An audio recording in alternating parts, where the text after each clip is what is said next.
Cunning China మరో కపట వ్యూహానికి తెరతీసిందా? భారత్ బంగ్లా మధ్య దూరాన్ని తనకు అనుకూలంగా మార్చుకోవాలని చూస్తోందా? తీస్తా తీరం వెనుక డ్రాగన్ అసలు కుట్రేంటి? భారత్కు భద్రతాపరమైన సవాలు ఎదురు కానుందా? బీజింగ్ కుతంత్రాలను ఇండియా ఎలా ఎదుర్కోబోతోంది?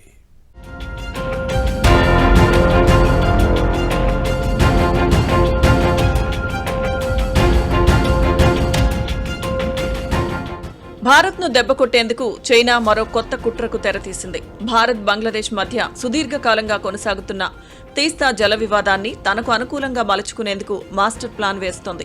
తీస్తా నది నీటి వివాదాన్ని అవకాశంగా మార్చుకుని బంగ్లాదేశ్లో తన వ్యూహాత్మక ప్రభావాన్ని పెంచుకోవాలని ప్రయత్నిస్తోంది.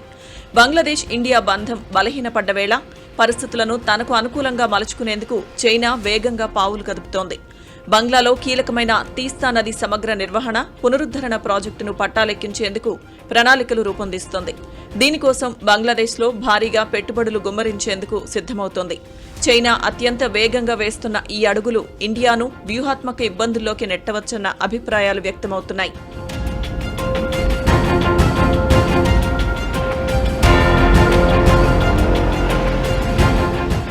బంగ్లా ప్రధానిగా షేక్ హసీనా ఉన్నంతకాలం భారత్తో సత్సంబంధాలు కొనసాగించారు. 2024లో ఆమె పదవీచ్యుతురాలై మహమ్మద్ యూనస్ నేతృత్వంలో తాత్కాలిక ప్రభుత్వం ఏర్పడ్డాక పరిస్థితి మారిపోయింది. ఆయన భారత్ను దూరం పెడుతూ చైనా, పాకిస్తాన్లకు చేరువయ్యేందుకు ప్రయత్నించారు. ఆ తర్వాత ఈ ఏడాది ఫిబ్రవరిలో బంగ్లాదేశ్ ప్రధానిగా తారిక్ రెహమాన్ బాధ్యతలు చేపట్టారు. ఆ తర్వాత కూడా భారత్, బంగ్లాదేశ్ మధ్య బంధం బలపడలేదు. తారిక్ ఇటీవల చైనాలో చేపట్టిన పర్యటన ఇండియా, బంగ్లా మధ్య దూరాన్ని మరింత పెంచిందన్న విశ్లేషణలు వినిపించాయి. ఈ క్రమంలోనే తీస్తా నది సమగ్ర నిర్వహణ, పునరుద్ధరణ ప్రాజెక్టు సాధ్యాసాధ్యాలపై సంయుక్త అధ్యయనాన్ని వేగవంతం చేయాలని చైనా, బంగ్లాదేశ్లు అంగీకారం కుదుర్చుకోవడం హాట్ టాపిక్ గా మారింది. షేక్ హసీనా ప్రభుత్వంలో ఉండగా చైనీస్ ప్రాజెక్ట్స్ ఆవిడ చాలా ఇంప్లిమెంట్ చేసినప్పటికీ భారత్ కి ఏమన్నా హాని కలిగే విధంగా చైనీస్ కానీ మిగతా దేశాల వాళ్ళు ఏమన్నా ప్రాజెక్ట్స్ తలబడితే వాటికి పర్మిషన్స్ ఇవ్వకుండా జరిగేది. ఉదాహరణకి తీస్తా రివర్ ప్రాజెక్ట్ కనుక తీసుకున్నట్టయితే భారత్ కంపెనీస్ లేదా భారత గవర్నమెంట్ ద్వారా తీస్తా రీడెవలప్మెంట్ ప్రాజెక్ట్ ని చేయాలని, తీస్తా యొక్క నది యొక్క ప్రవాహము, దాని యొక్క వాడుకోవటము, నదీ జలాలను వాడుకునే ప్రక్రియ ఏదైతే ఉందో అది భారత్ సపోర్ట్ తో చేయాలని ఆవిడ నిర్ణయించింది. కానీ షేక్ హసీనా ఎప్పుడైతే డెమాన్స్ట్రేషన్స్ వల్ల, ప్రొటెస్ట్ వల్ల ప్రభుత్వం పడిపోయిందో, ఆ తర్వాత వచ్చిన ప్రభుత్వం మహమ్మద్ యూనిస్ ప్రభుత్వం కూడా భారత్ కాకుండా చైనాతో ప్రాజెక్ట్ చేయాలని ప్రయత్నించింది.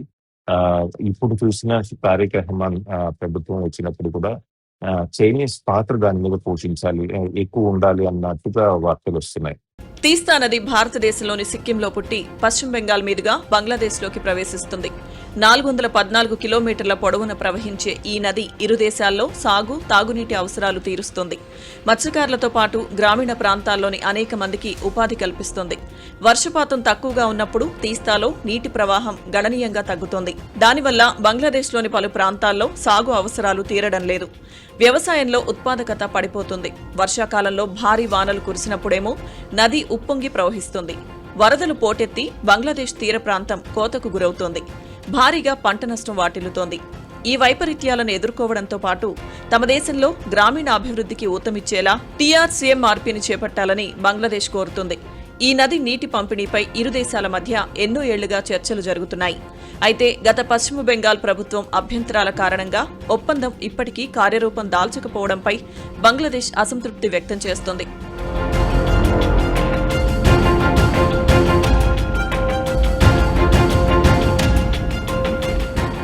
ఈ అసంతృప్తినే చైనా వ్యూహాత్మకంగా ఉపయోగించుకోవాలని చూస్తోందన్న అభిప్రాయం వ్యక్తమవుతోంది.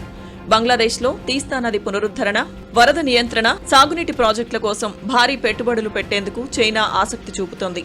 పైకి చూస్తే ఇది అభివృద్ధి ప్రాజెక్టులా కనిపించినా దీని వెనుక చైనాకు దీర్ఘకాలిక వ్యూహాత్మక ప్రయోజనాలున్నాయనే అనుమానాలున్నాయి. బంగ్లాదేశ్లో మౌలిక సదుపాయాల నిర్మాణం పేరుతో అడుగుపెట్టి తర్వాత ఆర్థిక, రాజకీయ, వ్యూహాత్మక ప్రభావాన్ని పెంచుకోవడం చైనా అనుసరిస్తున్న పద్ధతి అని ఇప్పటికే చాలాసార్లు రుజువైంది. ఇప్పుడు బంగ్లాదేశ్ విషయానికొస్తే అది మనకు అత్యంత కీలకమైన పొరుగు దేశం. ముఖ్యంగా ఈశాన్య భారత రాష్ట్రాల భద్రత, వాణిజ్యం, కనెక్టివిటీ పరంగా ఢాకాతో మన దేశానికి సత్సంబంధాలు అవసరం. అలాంటి దేశంలో చైనా ప్రభావం పెరగడం భారత్కు వ్యూహాత్మక సవాల్గా మారే అవకాశం ఉందన్న విశ్లేషణలు వినిపిస్తున్నాయి. ముఖ్యంగా భారత్కు అత్యంత సున్నితమైన చికెన్ నెక్గా పిలిచే సిలిగురి కారిడార్కు సమీప ప్రాంతాల్లో చైనా పెట్టుబడులు పెరగడం భద్రతా పరంగా కాస్త ఆందోళన కలిగించే అంశమే అంటున్నారు నిపుణులు. చైనా బంగ్లాదేశ్ మధ్య ఏ ప్రాజెక్ట్స్ చేస్తారో అనేది వాళ్ళు నిర్ణయించుకోవచ్చు, వాళ్ళు చేసుకోవచ్చు. కానీ భారత్ సెక్యూరిటీకి విఘాతం కలిగించే విధంగా కొన్ని ప్రాజెక్ట్స్ ని తలపెట్టి భారత్ చికెన్ నెక్ అంటాం సిలిగురి కారిడార్ దగ్గర చైనీస్ యొక్క ప్రభావం పెరిగితే అది మనకి మంచిది కాదని, అటువంటిది జరిగితే కనుక భారత్ ప్రతిస్పందించాల్సి వస్తుందని కూడా చాలా సార్లు పరోక్షంగా కానీ ప్రత్యక్షంగా కానివ్వండి మన అనాలిసిస్ వాళ్ళు చెప్పడం జరిగింది. చూద్దాం ముందు రోజుల్లో తారిక్ రెహమాన్ ఎటువంటి నిర్ణయాలు, అక్కడ బంగ్లాదేశ్ ప్రధానమైనటువంటి తారిక్ రెహమాన్ ఎటువంటి నిర్ణయాలు తీసుకుంటారో మనం చూడాల్సి ఉంది. ఇది రాబోయే రోజుల్లో చైనా ప్రభావం బంగ్లాదేశ్ లో పెరుగుతుంది. అయితే చైనాకు ధీటుగా భారత్ కూడా సన్నాహాలు మొదలుపెట్టింది.